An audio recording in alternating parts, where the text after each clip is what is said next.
أعوذ بالله من الشيطان الرجيم بسم الله الرحمن الرحيم Assalamu alaikum wa rahmatullahi wa barakatuh. Welcome to all of you to our webinar on Beyond the Hustle. We'll be looking today, inshallah, at reframing work-life balance. Um, Inshallah, we hope to not have any technical issues this week, and we do apologize for the issues that we had last week. But let us get into the topic, inshallah. So before we actually start talking about work-life balance, what that means, the status in Islam, I want you to take some time to ponder about certain things. And I've got some points on the screen. I'm not sure if you are able to see it. But these are just some things that I want you to consider and keep in mind throughout the webinar. So, firstly, what importance do you place on work? How important is work in your life? Um, what role does work play? And also, another thing to ponder about is how do you feel when you are not doing anything that's work related? When when you've taken a break from work, when you maybe spending time with family, what feelings do you have? Um, what thoughts do you have? Are they related to work, or are you able to switch off? Um, Also, another thing to consider, what words do you usually use to describe your day or your time? Do you often use words such as I'm really busy, things are very hectic, work deadlines are bugging me down? Um, Often our language depicts a culture where work becomes emphasized to an extent that everything else gets neglected. And finally, I want you to consider, how do you commonly introduce yourself to others? When you meet someone for the first time, when they ask you the question, tell me something about yourself, do you tend to describe yourself based on the work that you do, or is your description unrelated to work? So these are some of the things that we're going to ponder. And inshallah, in today's webinar, we're going to tackle this topic and look at the status of work in Islam. And then we're going to move on to be looking at how do we achieve work-life balance and why it's important to have balance. So let us first begin by looking at what exactly is work life balance. So we hear this very often, we hear that we have to have balance. This is quite emphasized, but what exactly is work life balance? What are we talking about when we mentioning this concept of work life balance? So, a short definition on this, work life balance is the ability to manage professional responsibilities while we are still able to maintain our personal well being, our family life, our leisure. And again, this concept of balance is central to our lives as Muslims. And we're going to be exploring this quite a bit more in a short while. So it's important that we have work-life balance, because if we don't, what happens is that we tend to become very stressed out. We experience burnout very quickly. Some people end up not going back to work. They end up feeling like they need a career change.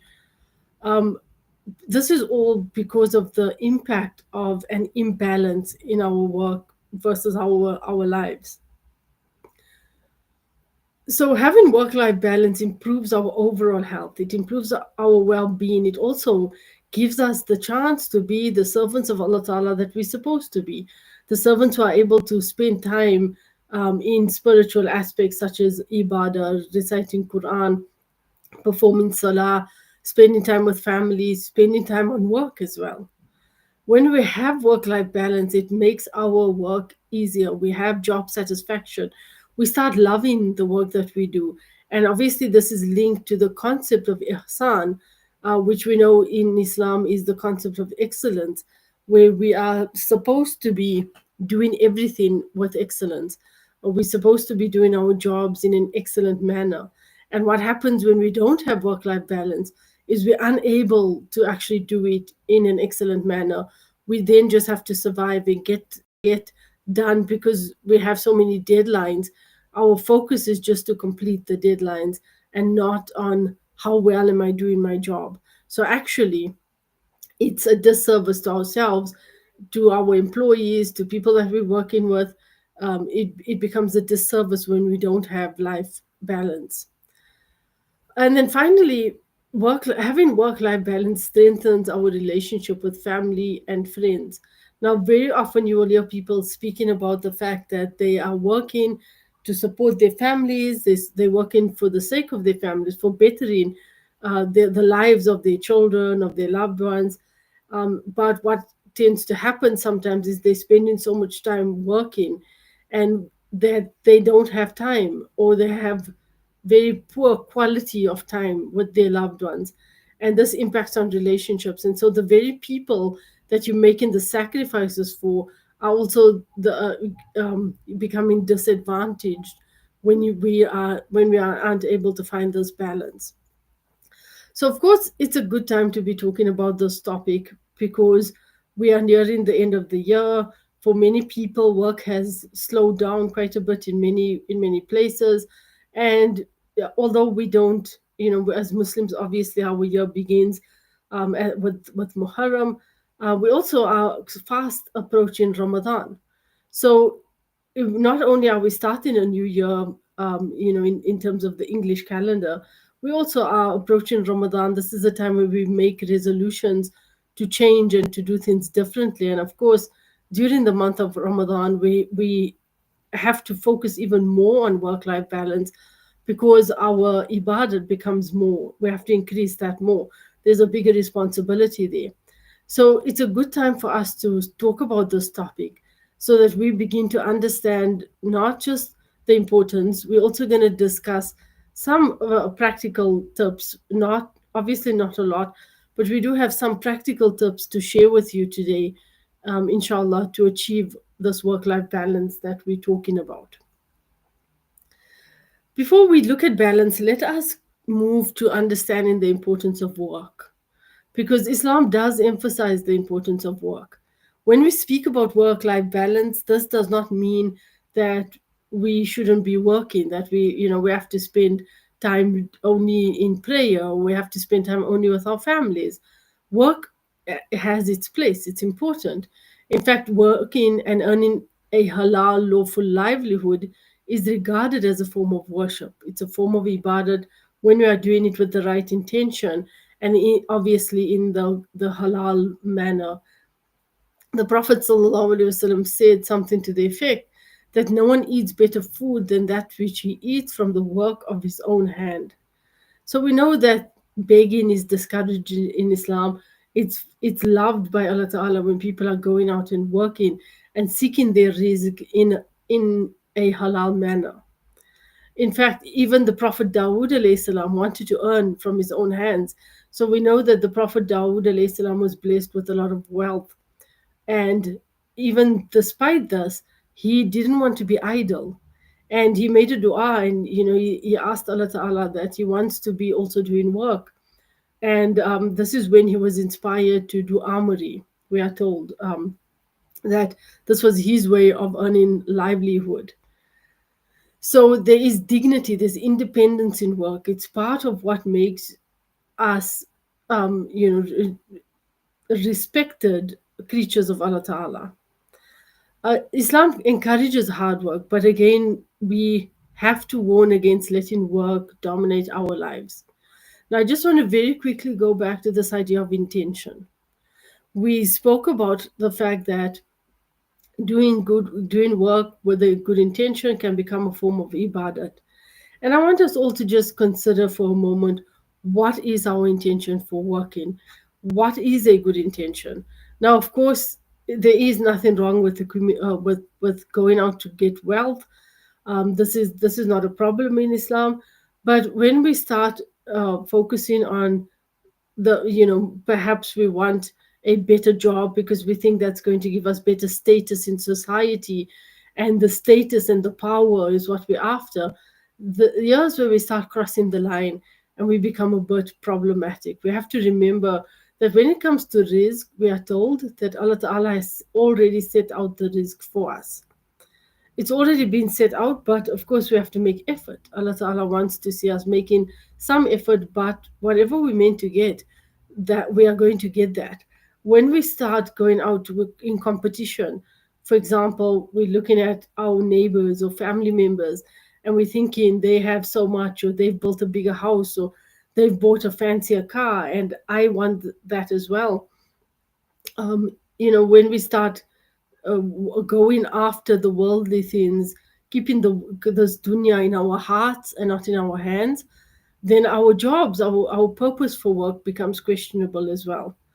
Remember that our intention should be that we want to earn the pleasure of Allah Ta'ala, and we want to be a positive representative in this dunya. So the work that we're doing also has to align with that. And you can't be doing any work, right? Our role in the jobs that we're doing, we also become a da'i. We spread in Islam, we share in Islam when we are doing things correctly. So it's important to mention this because many people today have forgotten the purpose of work, and this is when work becomes over consuming, when we're chasing after the things of this dunya, and whether it's status, power, better positions. When we stop chasing that, Allah Ta'ala still gives it to us if it was meant for us. And if Allah Ta'ala knows that we would be good in that particular role. But to make it your sole purpose, and this is the thing that you're driving for, that becomes problematic.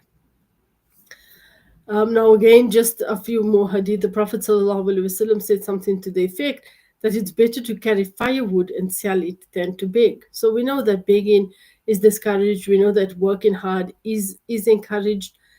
And just going back to my previous point, work, we should not ever be looking down at anybody's work.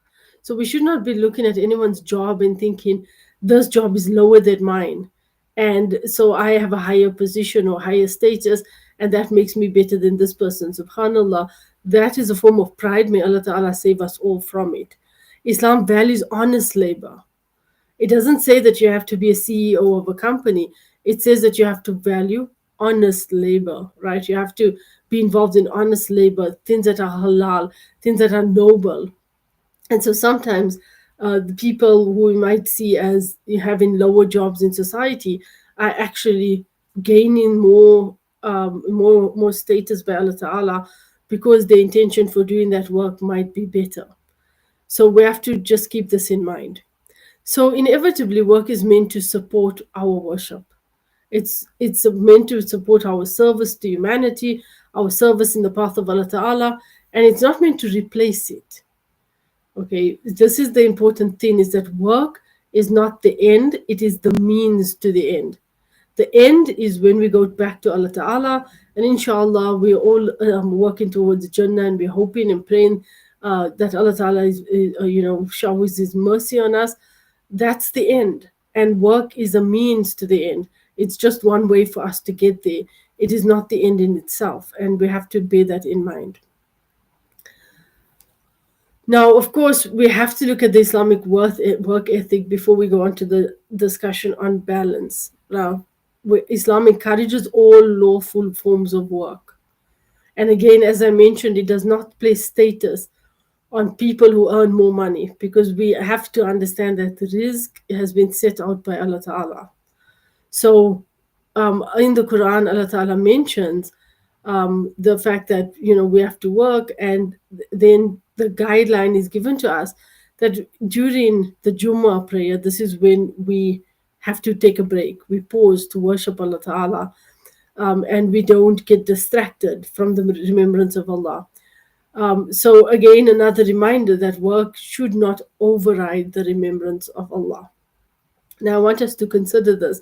Again, this doesn't mean that we have to be reciting Quran the entire day or performing salah all the time. There's set times for that, of course, and Allah Ta'ala is merciful in that regard.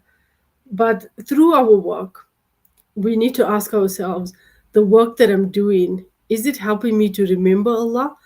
Or am I so engrossed in my work that I just have no remembrance of Allah Ta'ala? I'm just focused on work and the deadlines and the positions and the power and whatever else comes with work, the politics that go on and so on. And is this helping me uh, to remember Allah, or is it taking me away from the remembrance of Allah?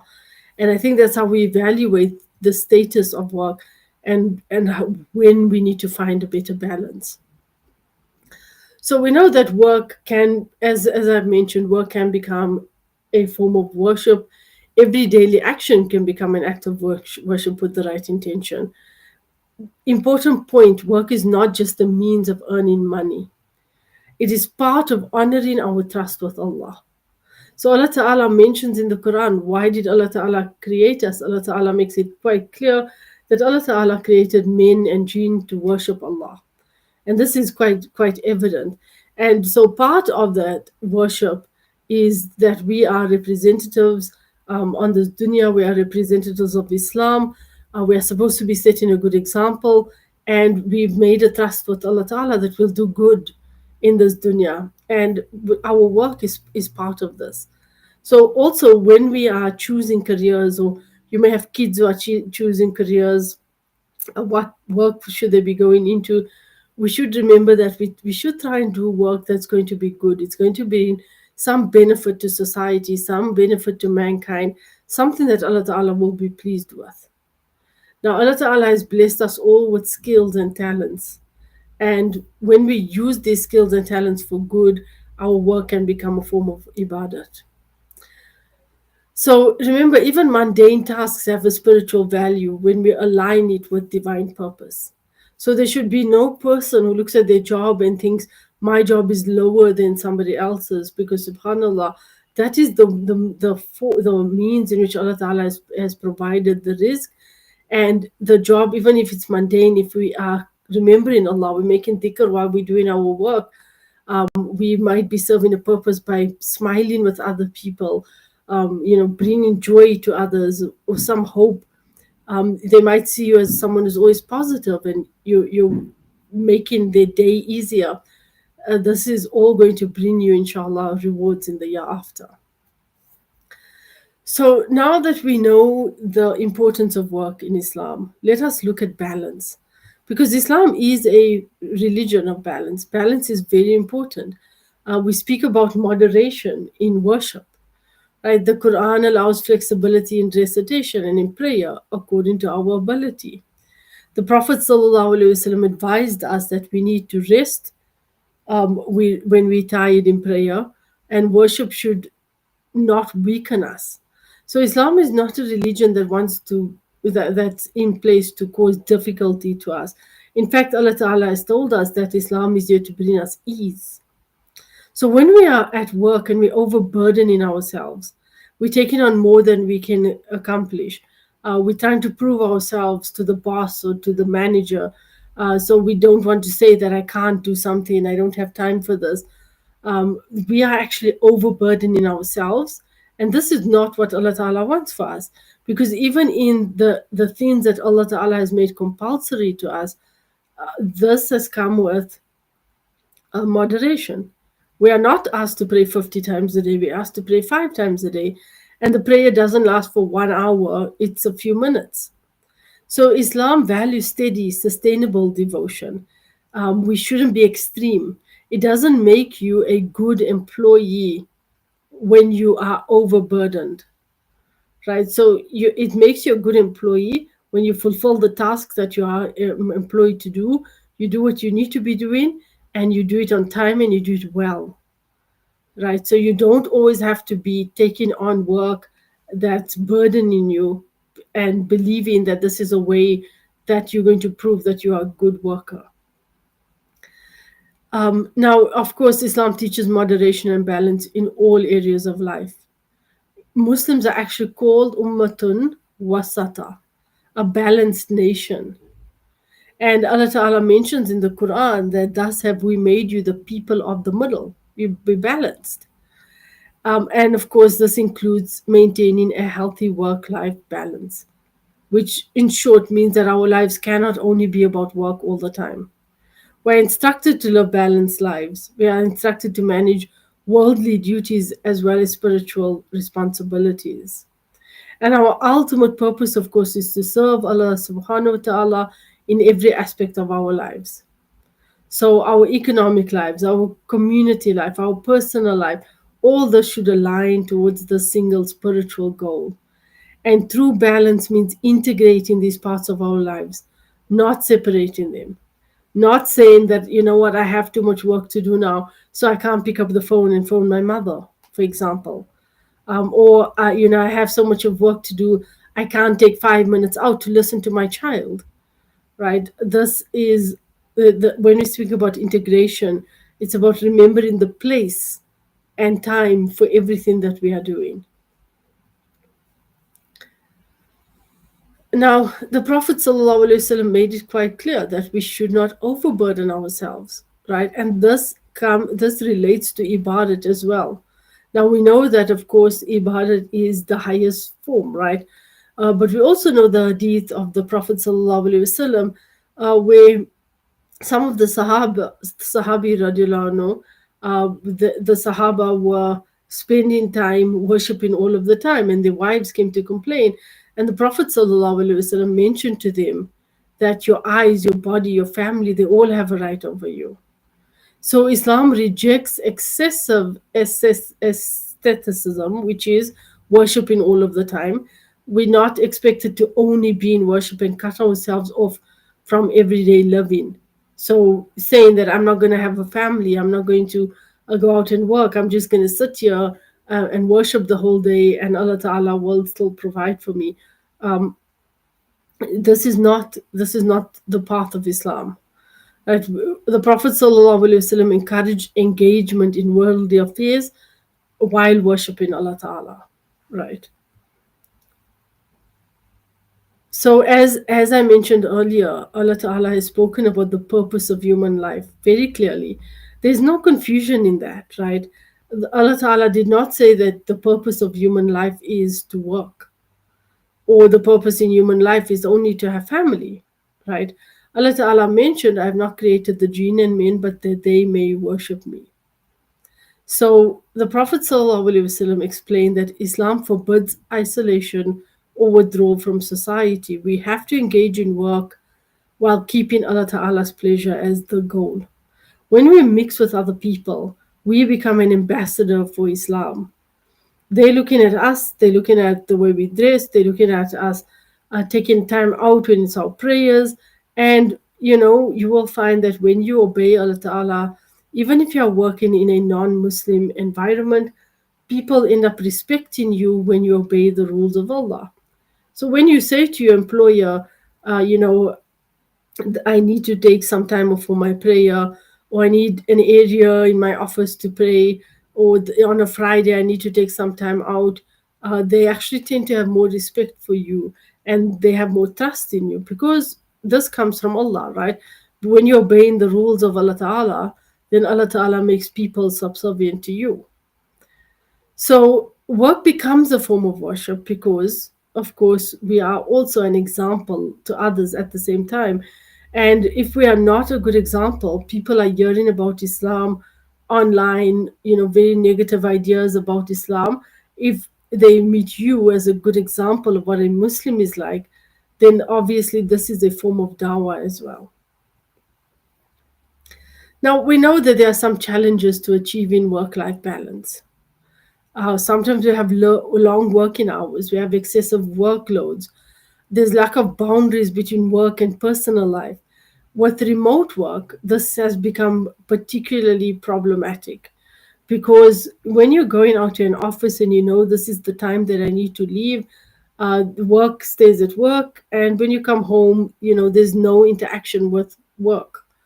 But with online work, with easy access to email at any point, this balance has shifted, and so we find that there's a lack of boundaries when it comes to people working. For example, your boss might send you a message and say, "Please check this," and then you get involved in work during home time. So there's this pressure to always be available, right? Always answer emails, always answer your call. And it needs to be made clear. And again, people should actually respect the boundaries, that there's work time and there's home time. And in fact, when it comes to work, you should switch off that phone, and not take any work calls after a certain period of time. Or you should have a certain time where you will be responding to emails. Because if we don't do this, we tend to be involved in work all of the time, and our family members do suffer. So there is also role conflict, right? For example, being a parent and an employee, being a spouse and an employee, being a son or a daughter to your parents and an employee.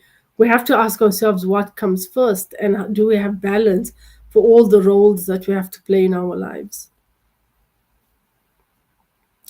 The modern challenge, as I've already mentioned, is that technology and remote work have blurred these boundaries. And especially if you're working remotely most of the time, I would suggest, if you are working remotely, make sure you have an office, or if you are able to have space in your home for a home office, let that be the space where you work, and separate that from the rest of your time. If you aren't able to have an actual office, have an area in your home, a corner or something like that, where that's the working area. Because once you start moving the laptop to the lounge, for example, and you sit in and doing work throughout the time, there's a lot of blurring of boundaries. You end up working more than anything else. So there is this constant pressure to succeed, and I'm going to speak to you a little bit about the culture in which we exist. And this is why I've asked you those questions at the beginning, because there is a very strong work culture where people have come to believe that work defines us. Work is the most important thing. And if you're not doing a job, then you don't have status in society. And when we meet each other, the first thing we'll be talking about is the work that we do and achievement, right? In terms of work achievements, this is regarded as success to many of us. And we've been led to believe that if we are not busy, then we are not productive. If we are not using words like, I'm really very hectic, I have so many deadlines, then we feel like we're not productive. And this is problematic. It is this entire culture that has been created to, maybe it's deliberate, maybe it's not, Allah knows best, but it does take us away from everything else. And it creates this comparison where you might be thinking, I'm so lazy in comparison to everyone else. They all working so hard, and you might be fulfilling your work duties, but everyone else seems to be doing more. So you then have the pressure to feel like, I need to do more as well. Otherwise, I'm not going to be successful, or someone else is going to get that promotion, or whatever it is.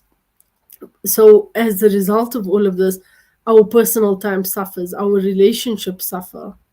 And I can tell you something, if you have children, for example, your children are only going to be small or young once, because when they reach the teenage years, they are not interested. And I'll share a bit of a case with you. I have a particular case of a little boy. Well, he's not little anymore, but when he was little, his father was working a lot of the time. And he just used to say to me in counseling, I wish my father was at home and I could spend more time with him. And the father had to go and work, very long hours. And it was a constant every week in counseling. I wish my father was at home. I wish I could do things with him. I wish I could just, go out with him, or simple things. And this child now is a teenager and doesn't want to spend that time with his father. And the father has a bit more time now because his job is not as demanding, but now the child is not interested. So it's quite sad and it's quite tragic that we lose our kids, we lose the relationships with our spouses, with our family members.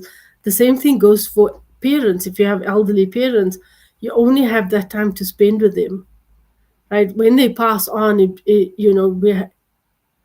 we shouldn't let it get to the point where when they pass on, we're regretting that we didn't spend more time with them because we were so busy with work. So you know what? Our work is always going to be there, and these pressures that we face and this culture of work does make us scared. Let's admit that this is a reality, but we need to remind ourselves all the time that the risk that we're going to get, the position, everything, the promotion, this comes from Allah Ta'ala, not anyone else. And I can tell you from experience that when you take that time out to do things for your parents, for example, they might need you and you're very busy with work, and you leave that to say, you know what, I'm going to give my parents some time. Allah Ta'ala places barakah in your work. And you end up even doing better than those people who are pushing so hard and forgetting everything else. So a balanced life brings inner peace. We call it sukoon in Islam, contentment, right? And it allows us to enjoy each moment as a blessing. We have more patience with the people around us. Our personal life as well as our work becomes meaningful acts of worship. And it helps us to achieve our identity as a true ummatun wasata, a true nation of moderation and harmony. And this is very important.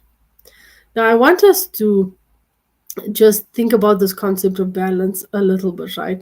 True balance doesn't mean that we have to separate work, worship, and personal life, right? We spoke about integration earlier on. So, real harmony is achieved when all the aspects of our lives serve one shared purpose, which is worshiping Allah. So, we need to also do things that might seem as if it's not productive, but actually it is very productive. For example, taking a walk. We can take a walk in nature and reflect. Now, I want you to consider this work culture I've been speaking about, because people have turned every activity into some form of work. For example, you will walk 1,000 steps, 7,000 steps, 10,000 steps, or whatever it is, because everyone's telling you this is the health goal that you need to reach. So even though there's no payment or contract and stuff like that involved, but it still becomes a work thing. Like, I have to achieve these 10,000 steps a day, otherwise I didn't reach my goal. And because we're so persistent in turning everything into a work activity or some sort of work, we have no enjoyment in life, right? We don't just take a step back and say, I'm just going to do this to unwind, because that seems like we've not been productive. Please remember, let us remember that productivity is about balance.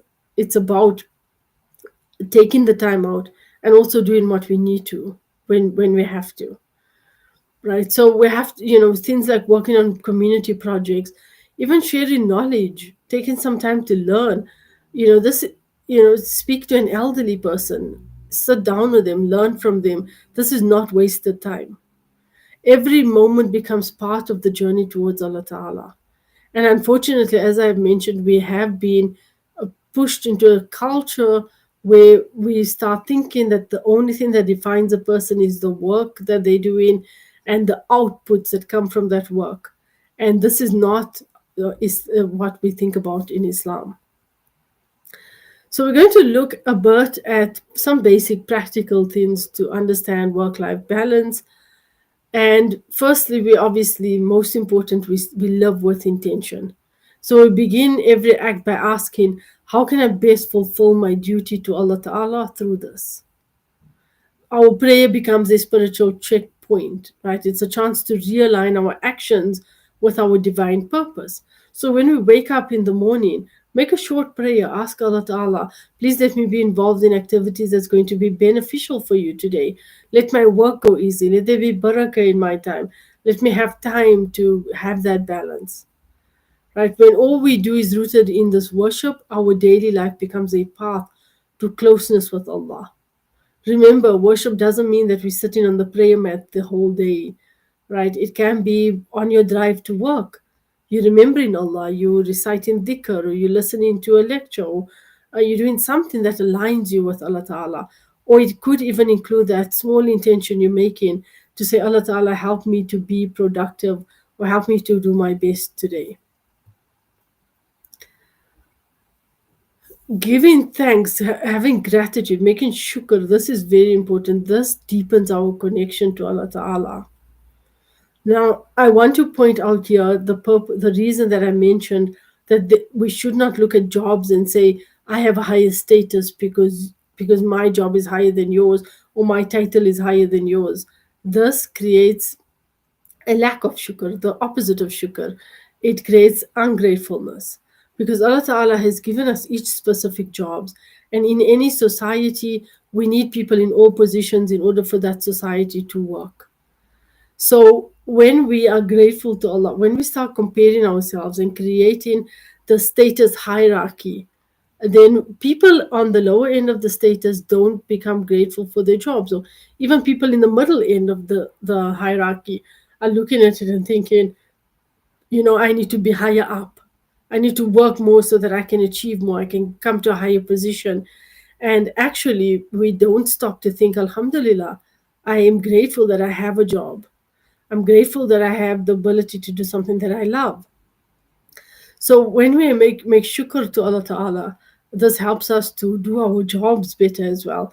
And it helps our work to be an amanat. And then not only shukr for our work, but shukr for our family. Right? There are many people who don't have families. There are many people who wish they could have children. Many people who wish they could have spouses. Many people who do anything to have their parents still alive. So when we are making shukr to Allah for everything we have in our lives, this helps us to gain the balance that we need. I made mention of the concept of ihsan earlier on, and ihsan becomes very important. It is doing things with excellence and sincerity, as if Allah Ta'ala is watching us all of the time. At work, this translates to having high standards, performing our job as well as we can, being honest, being conscientious, doing things, with care, not just thinking, oh, no one's looking at me, so I can do the job. However, right, having a good quality, making sure that we not taking shortcuts, we're doing what we're supposed to. And at work, so this is ihsan at work.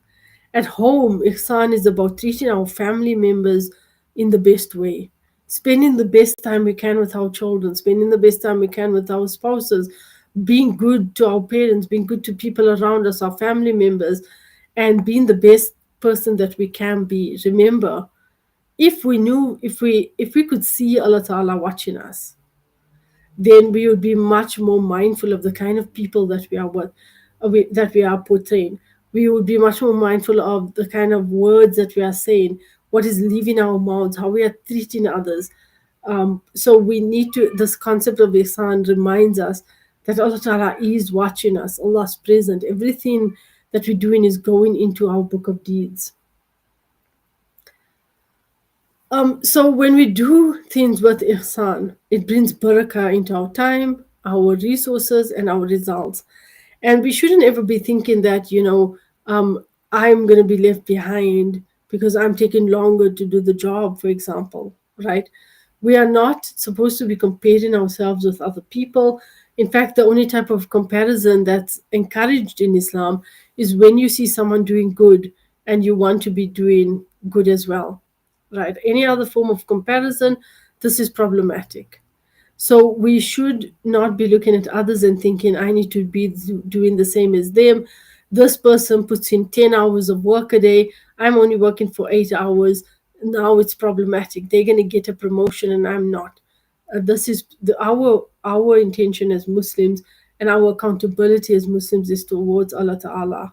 And we should have firm trust that when we are doing everything to the best of our ability with the aim of pleasing Almighty Allah, then inshallah we are going to excel and Allah Ta'ala will still give us whatever it is that we're wishing for. So, just some short practical tips before we move on to some other things that you can implement.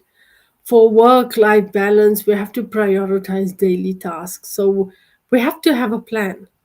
We have to plan our day from the beginning and we have to set clear goals. None of us can go through life without goals. We are told about the pious predecessors. Often you might be wondering, the pious predecessors, they wrote so many books, they did so many talks, they achieved so much. How did they do it? Right? Besides their strong connection with Allah Ta'ala, which brought barakah into their lives, they also had a very consistent structure, a system, a plan, goals in their life.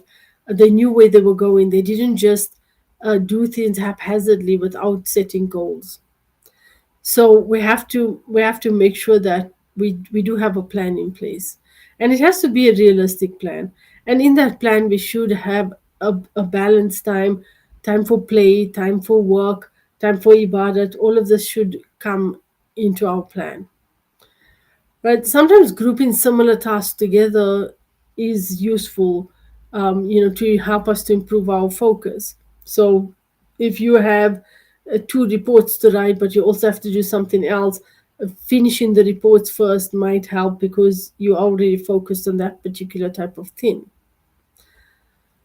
Um, when we remember that work is an amanat, it's a trust we have to fulfill. This makes life easier for us. We have to take regular breaks, right? We can't just be working, working, working all the time. We have to take short walks. We have to have time for breathing. We have to have some quiet reflection. A sunnah practice is to have some time for contemplation and some time for reflection on a daily basis. So even if we start our day, we end our day with 10 to 15 minutes of reflection, asking ourselves, how could I do things better to the next day? What did I do today that could be improved?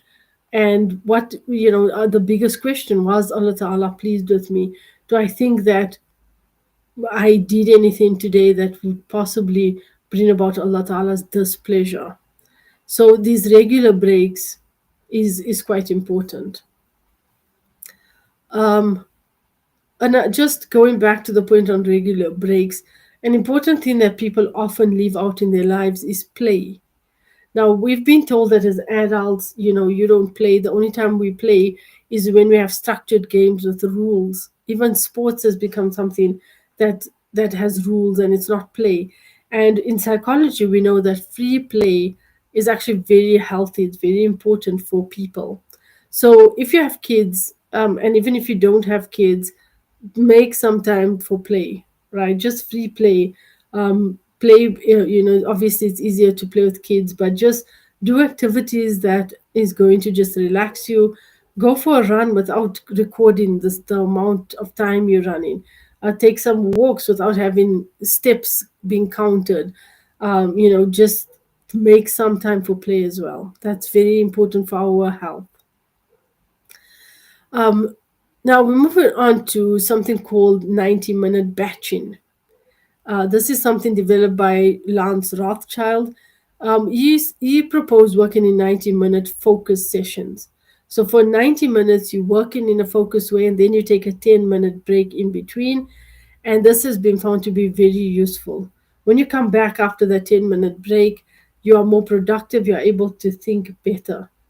There's this fallacy that if I am working for 2 hours, I'll get more done.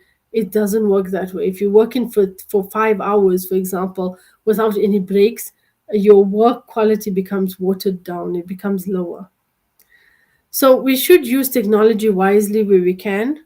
We should schedule online meetings when we can, so that our travel time is limited. Routine tasks, we can streamline that. Things that we don't have to do ourselves and we can use technology for that. We should use that to help us to have more time for other things. Now we come to something that I really want us to consider. And this is the idea that multitasking is important. Now, many of us pride ourselves on the ability to multitask. And people will believe that, I can do so many things at once.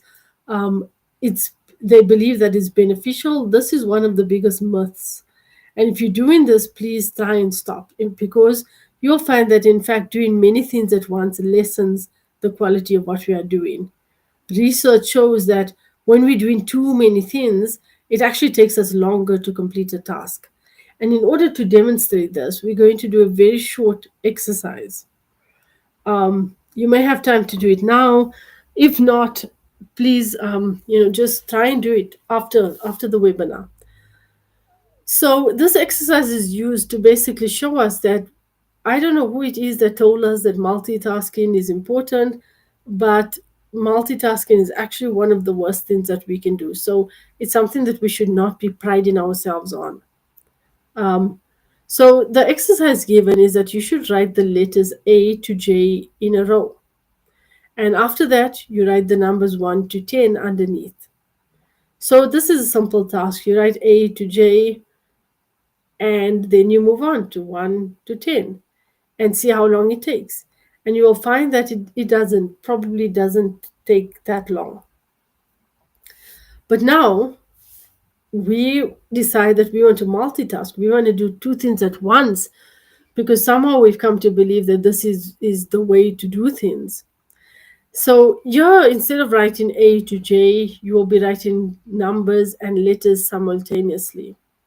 So you will write A on the one line, 1 on the second line, B on the first line, 2 on the second line, C on the first line, 3 on the second line, and so on until you come to J or 10. And if you are doing this, or if you intend to do this, you will find that this time around it actually takes you much longer to do this particular task. So you'll be thinking, you know what, I'm killing two birds with one stone. I'm doing two things at the same time. I'm saving time. In fact, you are actually spending more time on your task. And besides that, you are paying less attention to the task that you're doing. So the quality of your task is actually much lower. So this particular, obviously, is a very simple exercise, but it has actually shown that round two takes significantly longer. You make more mistakes, they skipped or repeated characters, you feel mentally tired, the task switching increases your cognitive load. So it makes you feel like you are doing more. Your brain becomes overwhelmed because you're switching from task to task. So a multitasking is actually very rapid task switching because even if you're doing something like say you're cooking while you're listening to your child talk about his homework, right? You have to multitask between what you're doing in the kitchen, what's happening in your pots, as well as what your child is saying. It's rapid task switching and it is not of good quality. You miss out on so many things, right? It's what we call a switching cost. When we're switching over to do something else, it comes with a cost, and it leads to more errors, it leads to lowered attention, it leads to completing tasks, and we end up feeling like I've done more, but actually you're doing much less because you haven't paid attention. You haven't paid attention to what you're doing. You're feeling much more stressed out. You're feeling much more drained, and yes, this is why I've said we have a world where we focus on outcome. So we're looking at the outcome and thinking, oh, I achieved this. I did so many tasks today. It's not about how much we've done. It's about how well we have done it, and it's not about how many things I'm able to achieve. It's, am I able to pay attention to it and give it my all, right? So please remember, let's get away from this myth that we have to multitask. I know, especially with many women, we'll be priding ourselves thinking, I can do so many things at once. This is not how we're meant to be doing things, right? This is part of the culture of work that I was telling you about, where work just becomes the most important thing. And we almost become sort of like robots where there's just an output and that's all that we're focusing on. What's coming out of the situation, not how well we've done it. Did it bring us joy? Was there a purpose? Was there something good in what we're doing? No, it's all just about accomplishment, which in itself is problematic. So we have to set goals, and what we should be doing is completing one task at a time. In positive psychology, we call this mindfulness, being aware and being present in everything that we're doing. So when you're performing your salah, you're not performing your salah and thinking about work, right? This is why many of us struggle with khushu in salah, because we're so accustomed to multitasking that we can't just do one thing at a time. Your thoughts are all rushing at you when you stand on that prayer mat to start your salah, right? So do one thing at a time. And when we are doing one thing at a time, we should not be thinking about the other thing. This is going to lead me actually to another activity that I have here, which I'll mention to you shortly. But we have to make sure that we set goals, as I've mentioned. And just to mention why we need to set small, realistic goals. Don't set big goals. Don't set goals that you're thinking, I can't achieve this, right? And biologically, this is important because there's something that we call the brain's reward system.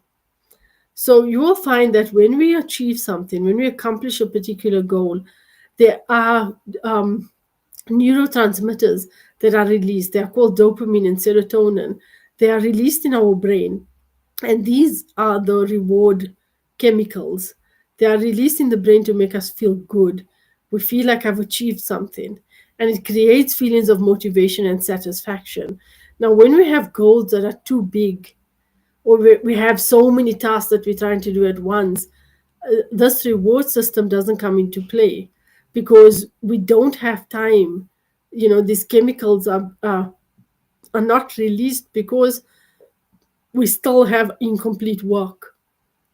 The task has not been completed. So when we focus on one thing at a time, we focus on one small goal at a time, we achieve this, the brain system, the reward system kicks in, we feel good about it, we become more motivated. And the opposite happens when we don't do this. We actually become more drained. We reach burnout. We're feeling like I'm not achieving anything when actually we actually did so many things, but there's no feeling of satisfaction. So it's really important that we do that. We set small, realistic goals, and we do in one thing at a time. After that goal is achieved, you move on to the next one. And when that's achieved, you move on to the next one. And inshallah, you'll find yourself more motivated that way. In order to manage the workload, we have what we call the 3-item to do list. Now, many of us have very long to do lists. And this is what makes us feel like I have so much to do. I'm just going to try and do everything at once. This is problematic, right? So the 3-item to-do list tells us that on your list, just write down 3 things at a time. You might have a 20-item to-do list, but on the list that you're working with for right now, only put down 3 items. So when your brain looks at, your brain registers that, you automatically start feeling calmer. Your stress response isn't triggered because you're thinking, okay, I only have 3 things to do. And this links in with the small goals that we were mentioning. So when you've completed these 3 things, then you can say, okay, this is done now. Now I'm going to put another 3 things on the list. But it makes a difference to us biologically and psychologically when we see these 3 things only on our list. It makes us feel like it's more manageable and we're able to do things better. So inshallah, this will be something that you are able to do. And then the final thing that I'm going to share with you is something we call the thought ladder, taking things step by step. Now, this is about taking small steps instead of jumping to the top. Now, when we focus on getting to the top, when we're focusing only on achieving without taking the steps that we need to get there, this is what makes us feel overwhelmed. So, when we talk about a step by step approach, the thought ladder is about breaking things down into smaller steps. Picture yourself standing at the top of a staircase and you want to get to the bottom. Or rather, picture yourself standing at the bottom of a very long staircase and you want to get to the top. When you look at the top landing, you obviously, if there weren't any steps, you're going to be asking, how do I get there? It's such a big leap. Yet many of us do this. And because we don't take things in steps, so we don't break things down, we end up feeling like we need to be working all the time because we need to get things done. Now, when we take things in step by step, and I have an example on the slide, you maybe have 3 important work projects. Now you're automatically stressed out. If you just start saying, I have these projects, I need to jump into it, you are going to feel overwhelmed. You're not going to have time for anything else. You're going to get irritated when your child comes to you and says, this is what happened today. You're going to get annoyed when your spouse says, I want some time with you. Because you're feeling like I have these 3 big projects and it's so much. But now when you take small steps and say, okay, let me break it down, I can manage this. What do I need to do? Your thoughts automatically become more reasonable and the task seems more manageable. So you take it step by step to say, okay, this is how I break it down. This is what I'm going to do. And then eventually you will see that you have achieved that outcome. But when we only focus on outcomes, obviously it becomes overwhelming for us. So this is another example, just to wrap up the thought ladder, right? You start off with negative thoughts like, I'm so overwhelmed, I have so much to do, I can't do anything else in life. There's no time for that walk. There's no time for that phone call to someone important. There's no time to read that book that I always wanted to read. There's no time to even pray sometimes. May Allah Ta'ala protect us and help us to fulfill our obligations. But this happens, right? And when we're so overwhelmed, it just feels a lot. So from our overwhelm, we move up and say, okay, everything's okay. I can manage this. I need to break it down. I need to set priorities. I need to take one step at a time. And then you start feeling capable and focused. And you still end up doing your work, but you're doing it in steps. And you end up having more time and more patience with everything else around you. And this is how we achieve balance, to start saying, okay, there is time for everything else. I just need to realistically set out what do I need to do today. So that project might be due in a month's time. Instead of focusing on, this is such a huge project, break it down in time and say, how long is it going to take me to do this? What do I need to do today? Focus on that and move on from there, inshallah, and take it step by step. So we've spoken quite a bit today, and I do hope that some of what we've spoken about is beneficial for you. I hope that you can at least take one of the practical, the practical activities or the practical tips that we've given, and that you can begin to implement that in your life somehow, inshallah. Um, and I hope that, inshallah, it has been beneficial. We have come to the end of the webinar, and we're almost at the end of an hour. So if there are any questions or comments, we can make some time for that. Let me just check.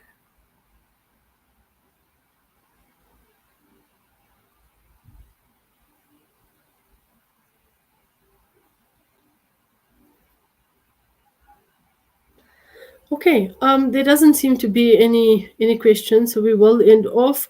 Jazakallah khairan to all of you for your attendance and for your patience with us, and understanding that we had to reschedule this webinar. I hope that something from here has been beneficial to you. May Allah Ta'ala make it easy for all of us. May Allah Ta'ala help us to achieve work-life balance, and let our work and everything else that we do in our lives, let it inshallah be recorded as something that is pleasing to Allah Ta'ala, something that works in our favor on the day of Qiyamah, inshallah. With that, Jazakallah khairan, have some rest, take care of yourselves. Assalamu alaikum wa rahmatullahi wa barakatuh.